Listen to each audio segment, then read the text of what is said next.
At Mental Joe, they sell more than shirts. They sell apparel with a purpose. In fact, my favorite hoodie in my closet is a Mental Joe hoodie. They help out G.I. Joes to the average Joe's one t-shirt at a time. With every purchase, you help them support organizations that can provide services to help others get out of their heads and into their bodies through plant medicines, equine therapy, yoga, and other non-traditional mental health treatments. Link to them. Pick out your favorite t-shirt or hoodie right now at learnfrompleowholiveit.com/resources. You've probably heard me say this before, but most of the things that kill us are preventable. And that's exactly why I put my heart in his hands, in his care. I'm talking about Dr. Robert Todd Hurst and HealthSpan MD. He's my cardiologist because I appreciate his holistic approach to heart health. There's nothing out there like HealthSpan MD. His AFib reversal program, his CAD reversal program. Get the link on the resources page at learnfrompleowholiveit.com. Find Learn From People Who Lived It wherever you get podcasts. Search it using all one word. Learn from people who lived it. Welcome to another episode of Learn From People Who Lived It. I think we're kindred spirits. She even said it herself. We had this quick chat before we started talking today, and there's so many connection points. But the biggest one of all is probably this idea that both of us made our way to a pretty successful career and got to a point where we decided it was time to, as we say on the I Needed That podcast, blow up what you built and move on to something completely different. So I'm delighted, excited, all of the words that rhyme with "ited" to bring on our guest today. This is her new book. It's called Give Yourself Permission. Her name is Cortney McDermott, and she is on the right side of me right now. Good morning. Oh, wait. Hold on. I have this whole thing planned. Buongiorno, piacerate conoscerti. Bravissimo, buongiorno, ciao, tutto bene? Oh, that's about as far as I can take it. Oh, man. So lessons in Italian next time. Okay. Yeah. Well, what I was attempting to say was, good morning, nice to meet you, but it's actually almost buonasera there, no? Sì, buonasera, piacere conoscerti. Really good. This Good is job. good. Yeah. It's an interesting thing to me anytime I meet somebody who can speak any other language, but I know you speak 4 languages. How in the world and why in the world did that come to be something that you do? I don't know. I think it's like the parable of the talents, right? You get thrown certain things that you really enjoy and you just build on them. So I started learning, I guess it was Spanish first growing up, and not at home, but at school. I kind of loved it. And then French when I moved abroad, and then Italian, and kind of mix match and bits of other languages and stuff, and just playing around. Yeah. Well, listen, you're a best-selling author. You're a TEDx speaker, which is something that I dream of doing one day, by the way. A mind-body expert, a master of science from London School of Economics.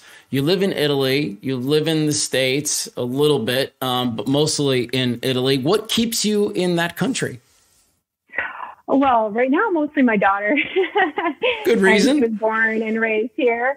But I also love the country. I mean, I've been here for over 2 decades, and it's a great country to live in for a lot of reasons. You know, there's pros and cons everywhere, but Italy has a lot on the pro side. It's funny. It's the one country in the world that wherever you say you live in Italia, everyone's like, oh my God, right? So it is that country. I can't think of another one. Well, listen, I want to jump into a little bit of our conversation and get to some of the heart of the reason you're here. Most people know my story, on the radio and television, 27 years, woke up one day. Yeah, I shouldn't say woke up one day. It was a series of panic attacks and shingles and all these other physical manifestations that basically my body was screaming at me to make it about face in my life. And so I did. I listened to the voices for the first time in a long time and made that switch. What's your journey look like? And, let us into your world, Cortney. Yeah, well, I as well. I had multiple cold shower moments. And what do you call them? You call them cold shower moments? Yeah, exactly. Yeah, I had all these moments that were like, bam, I just got blasted again, right? I got blasted by some experience that was sort of in my face saying, whose script is this? Like, whose script are you running? Because I don't think you wrote it.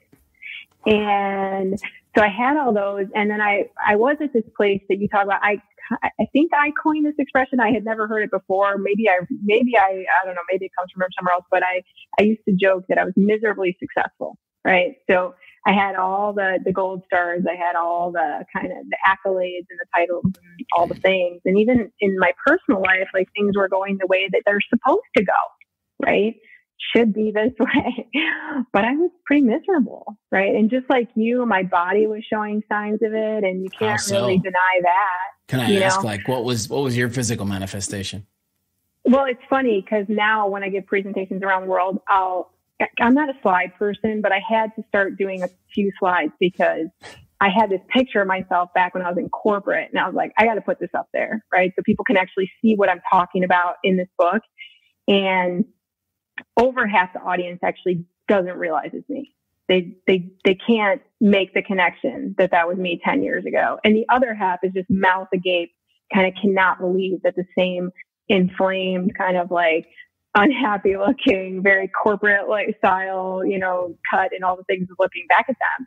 And, I had it everywhere, and it's funny because lots of times people say, well, you look so much better. You always look so much better. I'm like, it's a consciousness, right? I don't know that that's always going to keep going, right? But it's a consciousness. And so that's really what I'm trying to explain to people too, because if you're going day in and day out to the same horrid job that you can't stand, right? In the end, it is going to show up because in your consciousness, right? You're very aware that this is off script for you. But like you said, it's really challenging because anybody that's been in a role where not only are they tossing you a good amount of money to do that job, but there's all these attaboy, attagirl things that are coming along with it. You mentioned trophies, right? In my case, it was like, Billboard magazine's radio personality of the year and all these other things that come along with the gig. You were getting some of that stuff too, a lot of that praise. And it's for anybody that's never been through it before, it is like the craziest war in your head about like, hold on a second, I have everything that everybody says you're supposed to want. And I kind of feel like putting gasoline all over it and blowing it up. I mean, it took me a while to get to that. How long did it take to you for you to kind of, from the bubble up feeling until you were like, okay. It took me a bit too, because, and it still sometimes, it's funny because it's the greatest drug ever. Yeah. Oh. Approval, appreciation, I think you're great. Like, it's the greatest drug ever, right? And we got fed this drug since we were little, right? We got fed it from and we all get fed it, right? Because you're supposed to be someone special and do something special. And the fact that you're inherently special never just kind of gets overlooked, right? So this drug is, I think, probably, I want to say the hardest to, in terms of withdrawal and the tendency to kind of fall back into that of like, oh, wow, now this new thing's getting attention, right? Instead of just constantly going back to, that's not why I'm doing this. It's not why I'm doing this. I love you, and that's not why I'm doing this. Yeah. But for a long time in my life, that was why I was doing it. That was definitely why I was doing it. And then I kept, here's what it is. Here's what it is. You keep realizing it's not doing it for me, right? I'm not happy. Like, you keep realizing that the drug is actually, it wears off, and then it wears off quicker and quicker, and then you need more and more. And it's just where, you're just at a point, then you almost become intolerant, your tolerance levels. Right? So it's, when you realize it's really not working and you're spinning around, keeping after that, you're just like, maybe I should get off this hamster wheel. I'm really vulnerable about, in those moments when I was getting to that stage where, the wheels were getting ready to fall off, like, it was impossible for me to be a good husband, a good father, a good friend, a good coworker. I was a mess, and I was never happy and never in a good mood, and it's just always stressed out. And I must have sucked to live with. And I always wonder, were you really good at just putting the mask on even in your own house, or did your family start to feel some of this stuff too?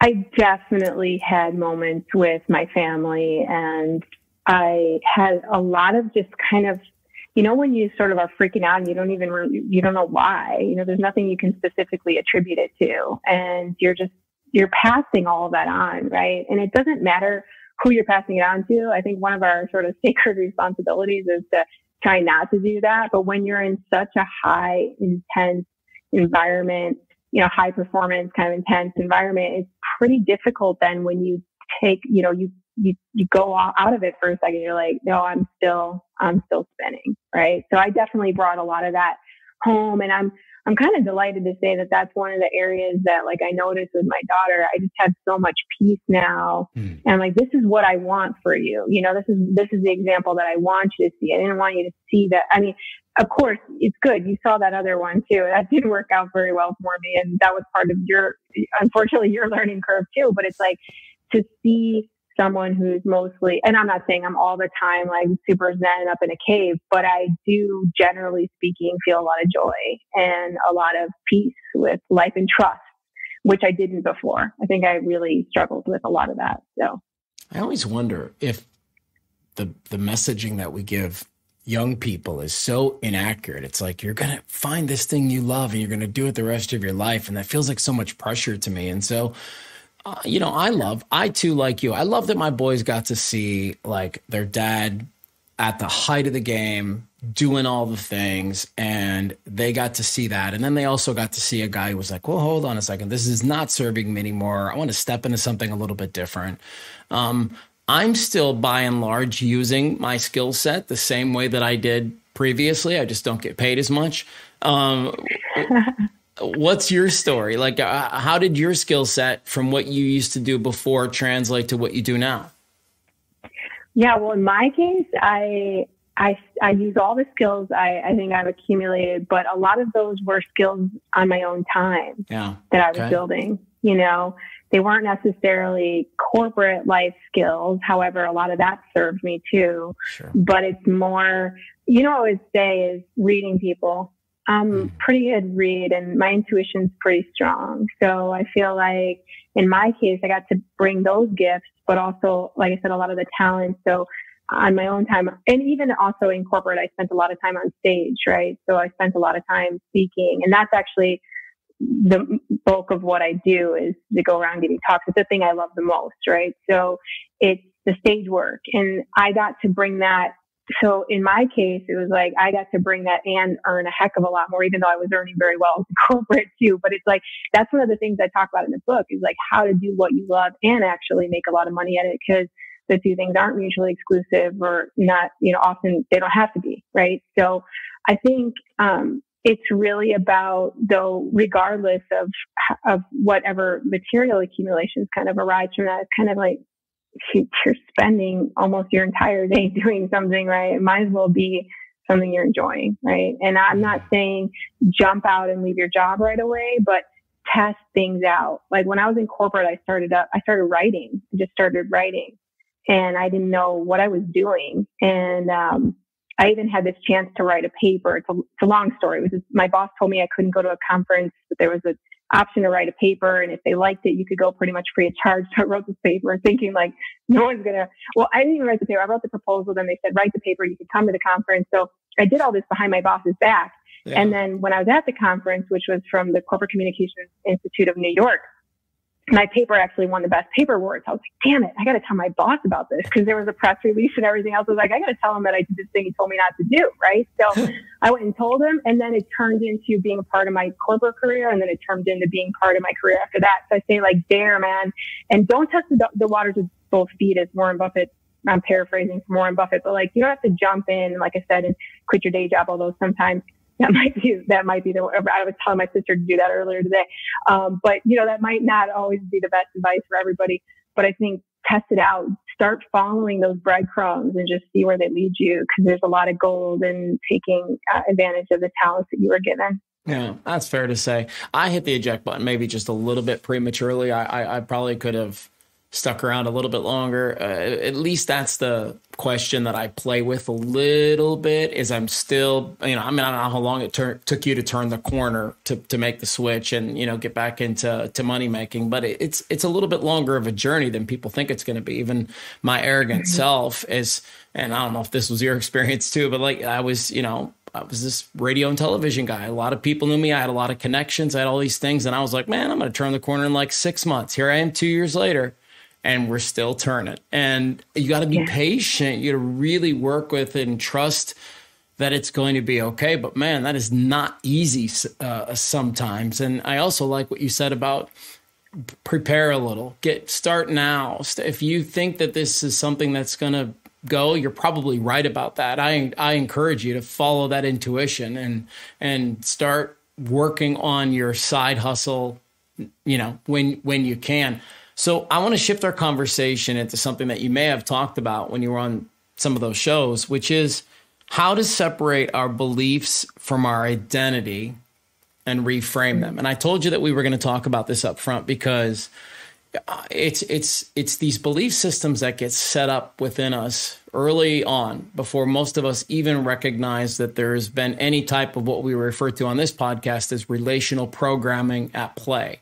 And so then that programming, does its thing and it sets up all these belief systems within you. And then you sort of operate your life like, well, that's what I am. And this is who I am. And this is my story. And you kind of mentioned it to the, when we first got going, I think you said something like, what was the word? You said like, you're going to be special. You're this. And so your belief system was that like, holy shit, I better get super special here in my life because everybody's telling me I'm really special.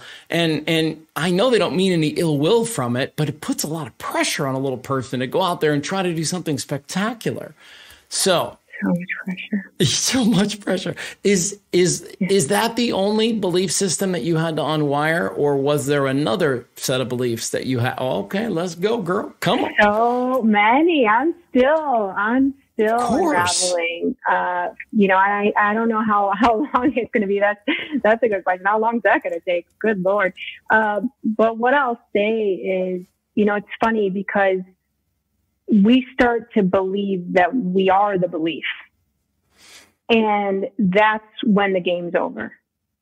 So when it's no longer like they're telling me I have to be this thing or whatever, but when you get it so in your system that you no longer have any sort of separation from that in the sense that you become it, right? So that's where things get real tricky. The thing is, right, and I talk about this a little bit in the book, is we use this word person, right? We use the word person to talk about I'm this kind of person, you're that kind of person, et cetera, right? The word person comes from persona. It was the masks they wore in ancient Greek theater.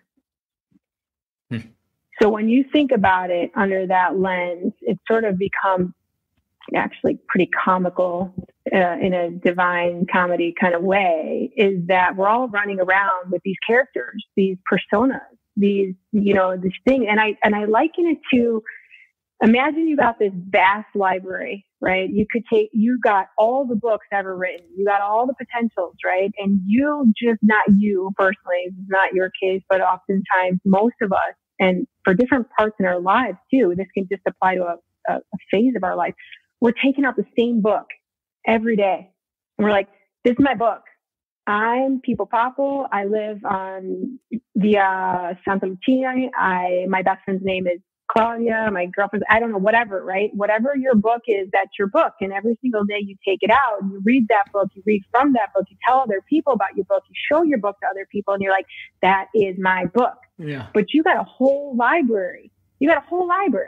And you're just like neglecting all these other potentials, right? Interesting. And for me, and this isn't to get into like multiple personality disorder, which is actually pretty wicked, but if you look at a lot of the science, it's a wicked disorder. It's terrible. So I don't want to liken it to that in the sense that you can be totally aware of the fact that you are switching out characters. It will freak other people out, especially at the beginning, but you've done it, for example, in your life. You've experimented with this. Like, it freaks people out at the beginning. You're like, wait, you can't give up this thing. I mean, if I had not even a nickel, if I had a penny for people like, you can't do that. What are you doing? What are you doing? But then it's like, oh, wow, you did it. Here, you're doing this thing. Wow, look at that. Right. So, but it's also like that with the talents that we develop and everything else. But again, not coming it from the place of, I got to be special. I got to do all these things so I stand out so people recognize me, so that whatever. It's when you let that go, because that's a sort of the director behind the character, right? The director behind the character is saying, like, you got to be this way. Everyone's expecting this from your role, right? And you're all of it anyway. You're the director, you're the character, you're the stage, you're all the things, right? So it's sort of like, okay, relax a little bit and be like, what other potentials could I play with? And those potentials are there all the time. You just may or may not be seeing them because of either how married you are to the belief, in other words, how inextricably wound you are to that and tied to that, or it is also lots of times just our operating systems. Like there's parts of our brains that just aren't recognizing other potentials because we're not asking the right questions, because we're not deciding to be aware of them. I mean, there's all sorts of different reasons, and we could get into more of the science if you want, but there is this really, really tricky place to free yourself from, which is, I'm not the belief. Like that doesn't have to define me. Well, we will jump down that little bit more scientific route, because we just had this neuroscientist, Nicole Vignola, on the show. And, she made this comment during the interview, which is, she said, if you wake up in the morning and you think you're a thing, your brain is going to prove it to you all day long. And it's just the way that it's wired. And it's such a simple way to think about it. But, if you wake up and you're like, man, I'm just broke. Well, the whole day long, the world is going to remind you about it, because you're looking to fulfill that story or whatnot. So what would you like to add to that? Well, that's actually a specific part of your brain, right, called the reticular activating system. I'm sure she talked about this a little bit, but it's worth reviewing for anyone who maybe didn't listen to that session. Let's go. It's like there is a part of your brain, right? It's like Google, only infinitely more powerful, right? So it's a search engine, and it basically sorts through the gargantuan amount of data that you're exposed to daily. And that can be visual, auditory, et cetera, all sorts of things hitting all your senses, and even the senses you're not fully aware of, right? And it's hitting all of that. In this part of your brain, its sole function is to find the answers to the questions you're asking, or to find what it is that you are actively seeking, right? So lots of times, just to give an example, lots of times you're like, oh, I bought this car, and then all of a sudden everyone has this car. It's exact example she used. Yeah, exactly. Right. Yeah. Or like when I was working at the North Face, I was working years ago at the outdoor company North Face. All of a sudden, everyone was wearing North Face jackets everywhere I went. Like they were wearing them before, but my brain actually said, now this is important to Cortney, so let's call these out. So if you are actually taking charge, like if you start to consciously direct that part of your brain, it is phenomenal what it could do. Because, and by the way, it's just a question. And oftentimes I urge people, don't go with affirmations. Like people always wonder, well, I'm standing in front of the mirror. I'm saying I'm good enough. I'm smart enough, and doggone it, people like me, right? But that's just not what I'm seeing, right? Well, ask the question, because our brains and our unconscious or subconscious can wrap around a question way easier than an idea that we are not unconsciously or subconsciously believing. One of the things that I love to talk about is, we live in what I think is a little bit too much of a positive culture. And I think when we're shifting and moving through difficult things, it's a lot more important to be neutral and to be able to just be with it and not necessarily give it so much value that you're like, this is the greatest thing ever, or this is the worst thing ever. Because what you're talking about a lot in some of the stuff we've already talked about is process and just going with it, just riding the wave instead of trying to control the ride. And, I don't know how this happens. I think it's subconscious or something like that. And I wonder if you have a similar story to me, but it's like, you do all of these incredible things to get your career going, and you're in this amazing space, and all these cool things are happening, and then boom, before you know it, then you have this great job, and then for some dumb reason you kind of like, you stop doing all the things and you go, all right, now I just got to control the fortress. Now I just got to make sure that okay, so that lands with you. All right, so give me your story surrounding what I just talked about. Man, I love this on so many levels. First, I want to take the wave, right? Yeah. Riding the wave that you said a minute ago. Because one of the things I often joke about is like, we don't look at the ocean and say, oh, that's a good wave. Like, see that wave right there? That's a good wave. That wave, that's I'm going to let that wave come and go, and I'm going to be happy about that wave. And then another one comes, that was a bad behavior. Did you see how poorly that wave behaved? That's a bad wave. We don't want waves like that. I can't. No, you just marvel at the magnificence of this natural phenomenon. And you could potentially do that with every part of your life. Yes. Right? But precisely to your point, we try to control. Now, why do we try to do that? We try to do that so we can have some semblance of safety in an ever-changing world in which we have no safety. We have no security. There's absolutely nothing that we can guarantee. I mean, neither one of us can guarantee that, I don't know, whatever natural phenomenon comes through and sweeps us both away right now. We can't. We have no control, right? And we know this. This is the real irony and the real humor, is we know this about, and we know it, right? And we practice it in 99.99999 some odd % of our lives, right? You're not sitting there right at this moment saying, are the trillions of biochemical reactions occurring in my body this very second? Are they going to keep doing what they need to do? Like, do I need to create a 5-year plan for that? Should I get somebody involved, right? What's going on here? Wait a second. And they're all coordinating one with the other. I mean, it's a phenomenon that you can't even wrap, you can't wrap our consciousness around. You're not doing that for your heartbeat. You're not doing that for the electrical impulses going down to your legs, taking it step after another. You're not doing it. But just in the same way that we're not doing it for what's happening internally, we're also not trying to apply that control for what's happening externally. I don't try to figure out every night before I go to bed if the sun's going to come up the next morning. I don't even try to figure out whether I'm going to come up for the next morning. I'm just like, well, I think so. I don't even think about it, right? We don't think about it. Right. So we let this over to this intelligence that's sort of running the show. Okay. And you could think about that intelligence however you want. I mean, there's loads of different ways to marvel and wonder about it. That's irrelevant. The fact is, you relinquish all control to this power. I don't care what you want to call it. Now, at that point, you got to realize how stunningly absurd it is that we take the 0.00000 whatever 1% of our life, whatever's left over, and we're like, that part I got to control. I got to control the relationship. I got to control the job. I got to control that everybody likes me. I got to control to do these things because otherwise, but we do that, and it is absurd. It's quite cute, actually. It's quite comical, right? And I think that's where the more we start to relinquish our false sense of control around that, the freer we become. Because the game isn't about, how high can I go in anything. The game is like, let's be free. Free yourself. Free yourself. Let's double down on this right now, because I emphatically agree with you. I talk about it when I'm lucky enough to get out and deliver my speeches on burnout, because that idea that you're going to control everything is center to burning out. And so, okay, what did letting go of control look like for you? And I'll give you a little context. Like, people don't think about this, but letting go of control means, okay, maybe that person isn't going to be in my life anymore. Letting go of control is like, okay, maybe I have to sell this house and I have to downsize because I have to get something I can afford.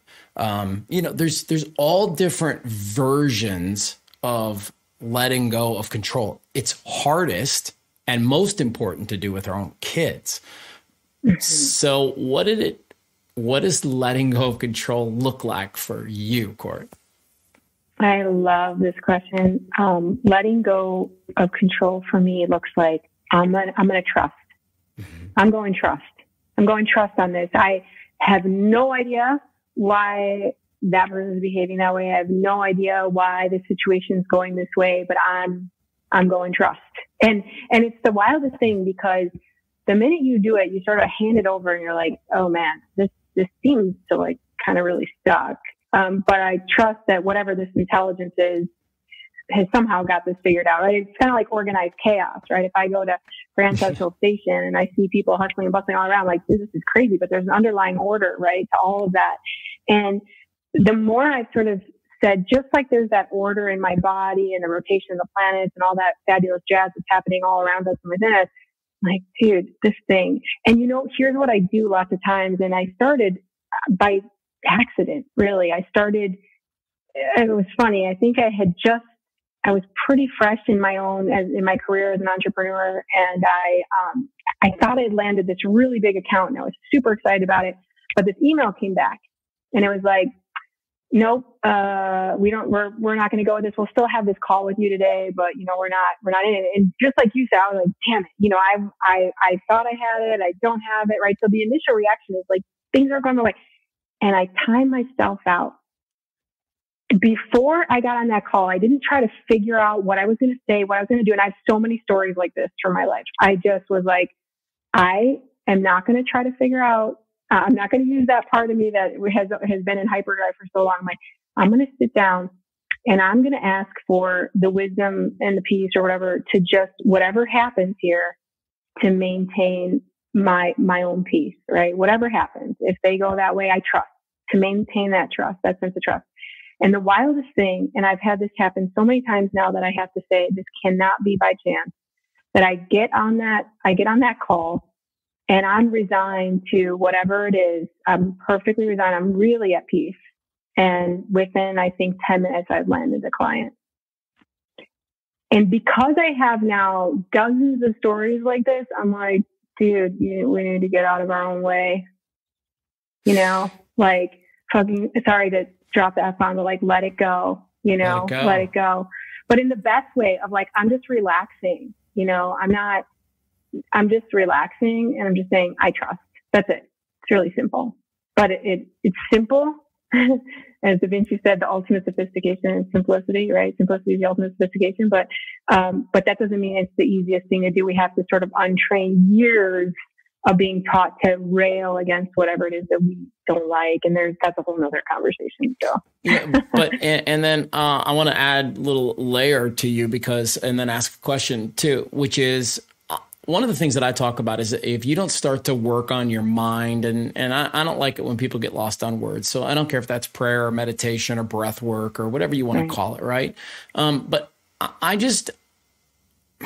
think I'm pretty firm at a place where it's like, unless you can start controlling your mind a little bit, it's going to be really, really difficult to step into some of the things that you and I are talking about. Like, it's going to be really hard to let go of control until you can kind of understand how to work with your mind a little bit. Totally. Add a little bit of context to that. Maybe double down on the importance of that because of the struggle that's going to take place while you're trying to let go of the control. Yeah, and then I want to hear from you how you let go of control. You're not getting off that hook. All right, cool. Let's do it. Without me hearing from you. So the interesting thing is lots of times, people say, I think, and we have this really erroneous idea that most of us are going around thinking that we're directing thought, right? And it's like, although if you look back to all the time back to Descartes, I think therefore I am. No. You are, and therefore you're witnessing this electrical impulse that's occurring within you, and most people are not directing it. And I often joke, one of the most sold books of all time is Think and Grow Rich. Yeah. And I will often say most people will read that book and they will never reap any material wealth from it. And the reason is that they're missing there are two words implicit at the start of that title, which is learn to think. Learn to think. And very, very few people, unfortunately, are taught how to think, to learn how to think. And if you weren't taught, and I wasn't taught, you probably weren't taught. Most of us were not taught. Dude, you got to really double down on that. I totally agree with you. You got to learn how to start directing your thought processes. You got to learn to sort of catch those electrical impulses that you're holding on to. It's funny. I mean, we've made all these advances in neuroscience. We were talking about neuroscience a few minutes ago. We don't even know the origin of thought. I mean, we don't know. There's not a part of your brain like the prefrontal cortex that I can point to and say thought originates there. I don't know where the thought comes from. We're almost like pulling on these from the ethers. And again, most of us are not really consciously directing any of it. And then most of us are having somewhere between 50 to 70,000 thoughts per day. And for most of us, again, those are the same thoughts. So you're taking out that same book. Oh man, just like you said, I wake up, I can't make it. I can't figure this out. These people are that and this is all the other. You got to weed some of that out and actually start to learn to, the stiller your mind is, the less thoughts you actually have, the more impactful that directing will become. And then you get to leave that game altogether, because that's a whole game in and of itself. And then you get to leave that and you get to watch these impulses, again, not being tied to any of them. And that's I write about all that too in the book, because, I do think that the more of us learn about it, the more we're going to struggle less and be just more inherently how we naturally are, but that we've forgotten. So yeah, cool. Okay, well, I want to hear about you. Control, relinquishing control. Yeah. It's the same answer that you gave, which is it's really just about trusting that this is not the way it's supposed to go. And there's like a through line in my head constantly, which is how it starts won't be how it finishes. And I just know that all that's critically important is that I keep moving and I just keep going and I just keep trying things. And I just, at every turn, I stay on message, which is, hey man, you're here so that people can learn from people who've lived it. You're here so that you can talk to other folks who have been through some crazy shit and have come out the other side, and they've got a few tools in their toolbox now that should help other people. Because I'm so passionate about this idea that we are all literally like a sequence of words away from having our lives completely changed. There's somebody will say something. And we all know this is true because, like, I know you used to be married. So, like, your ex-husband, he could tell you something 50 times, and then you could be in a board meeting, you'd hear it from somebody else, and you'd be like, oh, my God, it's the most brilliant thing I've ever heard.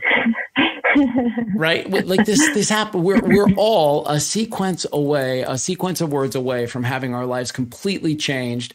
And that's why I love to just keep doing this, where I just keep interviewing all these different people, because I know one day one person's going to connect to this message. And from then on, everything's going to be different for them. That's my hope.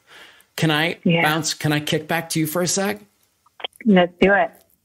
One of my favorite things to talk about to people is to get your head around the idea that letting go is different than stop caring. Thank you.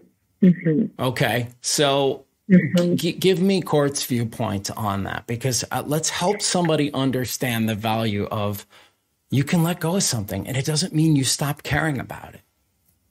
Right. And also, I think so much of the time, what we're caring about is what other people think. Yeah. So letting go of that, saying, I am going to honestly and lovingly let go of this addiction to how other people feel about whatever choices that I am making in love and from love. Now, if you're making a lot of choices that maybe are unhealthy choices or whatever, then maybe you got to take a look at that. But if you're saying, I want to live the best life I can. I want to maximize these talents that I was given. I want to explore. I want to be curious. I want to go back to my nature, right? Because if you look at any child, that's our nature. If you're doing that, if you let go of how other people are going to see it, what they're going to think, what they're going to care. And then if you let go of caring about that, I say it's when you stop caring in the best way. And that's when actually everything you're doing will be an inspiration to others, because you're not doing it from a place of what will this look like, but you're doing it from a place of, hey, I gotta live this current, what it is sending through this form. I gotta live it. And I offer you love and respect. And maybe, in this moment, you're not seeing that because whatever your thing is, but that's evolution. And I think the more of us do that, the more we get in this place where actually we really will care, like from a real place, not, I have this, thing that I'm all on about because I know it's so wrong. And it's like everybody's pitted against everybody else. I mean, how does that saying go from the Bible, a divided house? No, it's actually a divided mind is unstable in all its ways. But I think I was thinking of Shakespeare, like a house divided onto itself, right? Will fall, will crumble. I mean, I'm paraphrasing. Please, disregard that, all Shakespeare fans. But you get, the gist is like when we're divided, we fall. When we come into this place of like, I'm going to love and respect you, we start to integrate and we start to actually find much more peaceful resolutions to what's going on in the world. Yeah. And to make what you just said like a real life application, because that's what I think my gift is to take some really great sequence of words and say, here's how you apply it. You think about all the folks that you interact with during the day, and maybe you call them difficult or challenging because you don't see it the same way they see it. Who cares?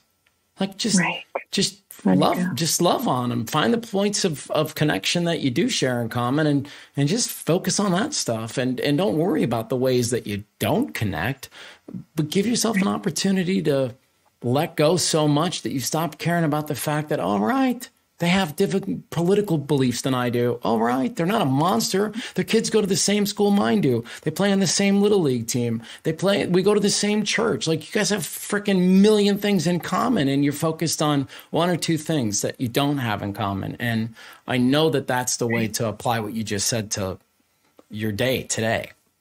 Right? Absolutely. Yeah. And we were hyper trained in that. And here we come back to the mind and learning how to use the mind appropriately. And I think it was Einstein who talked about the mind being, maybe I'm misquoting, but someone brilliant said, the mind is a wonderful servant, but a terrible master. Mm-hmm. And we've all been hyper trained to make this like, okay, the mind's going to spin this narrative around something because I was trained that if that thing happens, I can't let it go. I can't. And then guess what? You're handcuffed. You're handcuffed to the situation. You're handcuffed to the struggle, and you're handcuffed to the fight. And I don't know about you, but I prefer to be free. So it's like, I'll let it go. And I'm, like you said, standing in love. And sometimes, I mean, look, Christ was standing in love, and look what happened to him. You got different heroes throughout our history, mythological and real and spiritual and all of that, who like stood for that. But they're the ones we look to, like in our time of need. And I think even if you, in your small little, like you meaning anyone, you do that, you will change lives. I mean, it is a redirecting, and it's choosing that. And that's the only real use of your free will. I love conversations on free will, so I won't go down that rabbit hole, but yeah. I have to have you back to do that for sure. The book is right there. It's called Give Yourself Permission, Be Confident, Be Happy, Be You. Cortney McDermott is our guest today. And I'm going to wrap with a question that I've never really asked anybody before, but I feel it appropriate for you. So you mentioned that you have a daughter. All right. Okay. Let's just go to fairy tale land.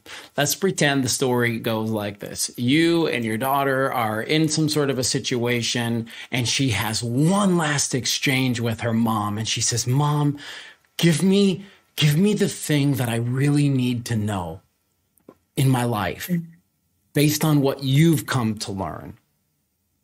Man, that's a loaded question. But dude, man, I just saw the whole thing flashing. What came to the forefront? Yeah, what came to the forefront immediately was trust and love. Yeah. Trust it all, love everything, love everyone. Choose it over and over and over again, and it'll become your default.